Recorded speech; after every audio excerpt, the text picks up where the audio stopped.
믿음에는 레벨이 없다라는 주제로 계속 이야기 나누겠습니다. 믿음의 레벨이 있다라는 프로세스로 생각을 할 때 이 종교 돛닦기를 하게 되는데요. 종교 돛닦기 할 때의 특징은 첫 번째로 상황을 비교합니다. 예를 들어 A와 B라는 사람이 있습니다. A라는 사람은 엄청 어려운 상황이었고 그 어려운 상황을 믿음으로 돌파했습니다. 믿음으로 행했다라는 것은 믿음이 있는 건데 어려운 상황에서 돌파한 믿음은 큰 믿음으로 여깁니다. 반면 B라는 사람은 A보다는 덜 어려운 상황에서 돌파를 한 사람입니다. 이 사람도 믿음으로 행했다는 믿음이 있는 사람인데도 불구하고 덜 어려운 상황에서 돌파를 했기 때문에 덜 큰 믿음으로 여기는 경향이 있습니다. 이때 A는 어떻게 반응을 합니까? 에이, 저거 가지고 저 정도는 아직 애기지. 나는 저거 진작 진도 뺐는데 쟤는 앞으로 한 4-5개는 더 남았는데 언제 진도 빼냐? 아직도 멀었네. 이렇게 자신보다 덜 어려운 상황에서 믿음으로 선 사람을 그 믿음 수준을 깔보고 함부로 판단하고 무시합니다. 그럼 B는 어떻게 반응을 합니까? A를 보면서 와, 저 정도 어려운데 돌파했어? 저 사람에 비해서 내 믿음은 아무것도 아니지. 좀 더 나는 믿음을 키워야 돼. 분발해야 돼. 이런 식으로 상황이 얼마만큼 어렵냐, 얼마만큼의 상황에서 믿음으로 반응했느냐, 즉 상황과 비례해서 믿음의 크기로 판단을 해버립니다.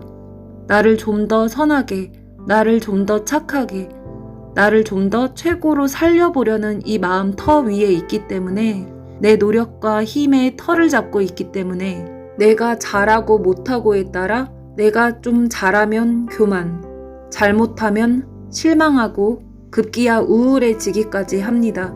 이게 다 믿음의 레벨을 두고 자기를 열심히 키우는 종교 돛닦기 할 때의 열매입니다. 그리고 두 번째 특징은 남이랑 비교하게 됩니다. 믿음의 척도라는 그래프를 그려놓고 본인 포함 이 사람 저 사람 그 그래프에 마치 경주마로 놓고서 믿음의 크기를 견주는 게 머릿속에서 풀 가동됩니다. 큰 믿음이다 생각하면 교만해지거나 적은 믿음이다 생각하면 자격지심에 찌그러지거나 혼자 천국 지옥을 왔다 갔다 합니다. 자기를 키우는 과정에서 남이랑 비교하게 되면 어떠한 열매가 맺힙니까? 우월의식과 자격지심입니다. 자격지심은 시기 질투로 연결됩니다. 그래서 남이 어려움 가운데 믿음으로 승리한 기쁨과 은혜를 나누는 것에 대해 그걸 듣고서 함께 기뻐하는 것이 아니라 우월의식이 있는 사람은 저 정도 한 거 가지고 뭘 이렇게 대수롭지 않게 여기거나 자격지심이 있는 사람은 어려운 상황에 저만큼 했다고 자기 자랑하는 건가? 뭘 좀 안다고 날 무시하는 건가? 이렇게 본질을 굴절시키는 판단과 오해를 생산합니다.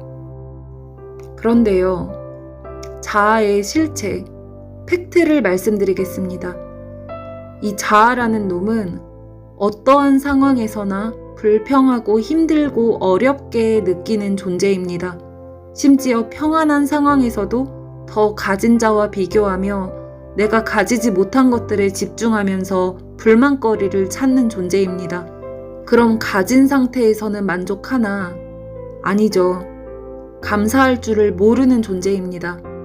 본인보다 더 가진 자랑 비교하면서 자기가 못 가지는 것들에 집중하며 불평, 불만, 원망, 신세한탄, 자격지심, 시기질투, 우울감, 이 똑같은 사이클이 굴러갑니다. 한마디로 답이 안 나오는 인간입니다. 상황이 어려운 강도 차이가 있는 것이 사실이라는 전제 하에 예를 들어보겠습니다. 이번에도 마찬가지로 A라는 사람과 B라는 사람이 있습니다. A라는 사람의 어려운 상황의 강도는 30이라고 해볼게요. 그리고 B라는 사람의 어려운 상황의 강도를 120이라고 해보겠습니다. 그럼 120만큼 어려운 상황에 처한 B는 이것을 믿음으로 돌파했을 때 내가 더 큰 믿음이지 라고 생각을 합니다. 그리고 30만큼의 어려운 상황에 처한 A는 그래, 저 정도는 돼야 큰 믿음이지. 나는 저에 비해 아무것도 아니야. 더 분발해야겠다. 합니다. 이렇게 사람이 힘들다고 느껴지는 강도는 과연 상황의 강도와 비례할까요? 사실은 그렇지 않습니다. 아닙니다. 이 둘이 자아를 붙들고 있으면 힘들어 죽을 것 같다는 둘 다 똑같이 300을 느낍니다. 강도의 차이와 상관없이 실제 이 자아에 붙들려 있으면 내가 세상에서 제일 힘든 사람처럼 느껴집니다. 이 자아는 상황이 어떻든 이유 불문, 아이고 힘들어 죽겠다, 아이고 못 살겠다, 이렇게 항상 300을 느끼는 존재입니다. 그렇기 때문에 세상 십자가는 혼자 다 진 사람처럼 300을 느끼는 이 자기를 부인하고 믿음으로 돌파했다면 어려움의 강도가 30에 처한 사람이든 120에 처한 사람이든 둘 다 잘한 일입니다. 기쁘고 감사할 일입니다. 둘의 결론은 똑같이 믿음으로 서 있는 겁니다. 얼마나 어려운 상황의 강도가 컸는지 작았는지와는 상관이 없이 결론은 믿었냐, 안 믿었냐, 둘 중 하나로 정해집니다. 믿음으로 돌파했다, 즉 승리했다. 이 믿었다는 결론 하나로 충분히 기뻐하고 서로 격려해 주는 것입니다. 이게 주님이 우리에게 요구하시는 하나님 닮은 마음입니다. 물론 영적 젖먹이부터 장성한 자까지 성숙도의 차이는 있을 수 있습니다. 그 과정에서 조금씩 진도 차이는 있을 수 있습니다. 그러나 그 진도 차이를 비교하고 판단하는 것은 주님 앞에 우스운 것입니다. 진리의 바다이신 주님 앞에서는 모두가 한 발자국 앞서거니 뒤서거니 할 뿐이며 주님의 신부라면 주 앞에 설 때의 모두의 최종 결론은 장성한 자의 모습으로 주님 앞에 설 것입니다. 주님께서 그렇게 전적으로 만들어 주십니다. 당신의 신부들을 점도 흠도 없이 정결하게 빚어가 주십니다. 주님께서 빚어가 주실 때 빚어지는 과정이 A부터 Z까지 있다고 예를 들면요. A부터 Z까지 순서대로 차례대로 시간을 두고서 진도를 빼시는 자녀가 있는가 하면 A부터 Z까지 사도 바울처럼 한순간에 꼬꾸라뜨려 진도를 빼시는 자녀도 있습니다. 그리고 A부터 Z까지 꼭 차례대로 가라는 법도 없습니다. 각 자녀마다 당장 필요한, 중요한, 급한 것을 우선적으로 다루시면서 F, J, A, Z 이 순서로 다루실 수도 있는 겁니다. 결론은 뭡니까? 각 자녀마다 거룩하게 빚어가 주실 맞춤형 학습 계획이 하늘 선생님 손에 있습니다. 각 자녀를 점도 티도 없이 만들 완벽한 방법과 계획이 하늘 아버지 손에 있습니다. 그렇기 때문에 내가 누구보다 진도가 앞서 나갔다고 해서 높아질 것도 아니며 진도가 더딘 사람을 우습게 볼 것도 아닙니다. 당장 때가 급한데 저 사람 저래가지고 언제 이 진도를 다 빼냐. 내가 걱정할 일이 아닙니다. 당장 때가 급한데 저 사람 아직 저 상태인 거 보니 믿기는 글렀네. 함부로 판단할 일이 아닙니다. 예수님께서 그래서 우리에게 주시는 교훈이 나중된 자들이 먼저 되고 먼저 된 자들이 나중되리라. 선줄로 생각하는 자는 넘어질까 조심하라 하신 겁니다. 함부로 남을 무시하거나 몇 개 순종 좀 했다고 해서 내가 좀 컸지 이런 자만심에 빠지지 말라고 일러주시는 말씀입니다. 주님께서 1대1 맞춤식 커리큘럼으로 알아서 진도를 빼주실 때 자녀를 가장 잘 아시는 분이기 때문에 각자에게 감당할 시험만을 주십니다.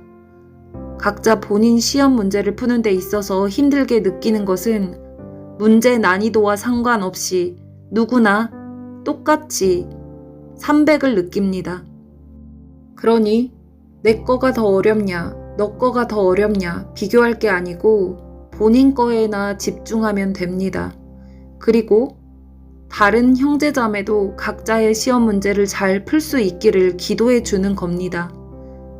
문제를 알맞게 내시고 잘 풀 수 있도록 피할 길을 주시고 능히 감당할 능력도 주시고 모든 걸 다 주님이 해주시는데 그 문제를 주님께만 집중하면서 잘 풀었다면 시험 난이도가 팩트적으로 쉬웠든 어려웠든 상관없이 결론이 풀었다이면 모두가 똑같이 대견하고 똑같이 잘한 일입니다.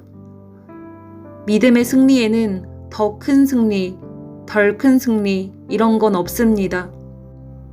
주 안에서 몸을 이루는 지체로서 각자 어떠한 상황 속에서도 믿음으로 승리할 수 있기를 서로를 응원해주고 기도해주고 돌파했다면 서로의 승리를 내일처럼 기뻐해주는 것. 이것이 하늘아버지가 자녀에게 바라시는 마음입니다. 상황의 어려운 강도 차이는 내가 느끼는 강도와 상관없이 객관적으로 사실적으로 있습니다. 해산의 고통처럼 재앙이 들이닥친다고 말씀하신 것만 봐도 말세를 만난 우리는 상상할 수 없었던 일들을 앞으로 만날 것입니다. 지금껏 경험한 것과 차원이 다른 어려운 상황을 맞닥뜨릴 것입니다. 해산의 진통은 이미 시작되었고 지금 겪는 것은 시작에 불과합니다. 상황이 어려운 게 팩트이니 나는 눌릴 수밖에 없고 힘들 수밖에 없고 두려울 수밖에 없고 그러니 죄 가운데 널브러지는 수밖에 없다. 핑계대지 마십시오. 그 자기라는 존재에 굴복하고 있는 상태면 상황이 쉬운 게 팩트여도 힘들다만 느끼며 어차피 불순종할 수밖에 없습니다. 상황이 어려워서 힘들고 불순종하는 게 아니라 자기에게 사로잡혀 있기 때문에 힘들고 불순종하는 겁니다.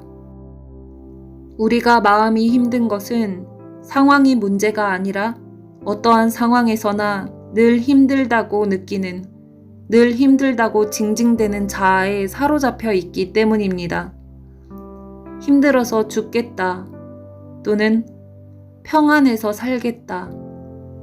이걸 결정하는 것은 상황과 상관없이 자기에게 굴복하느냐 또는 하나님께 믿음으로 하나님께 굴복하느냐 이것이 관건입니다.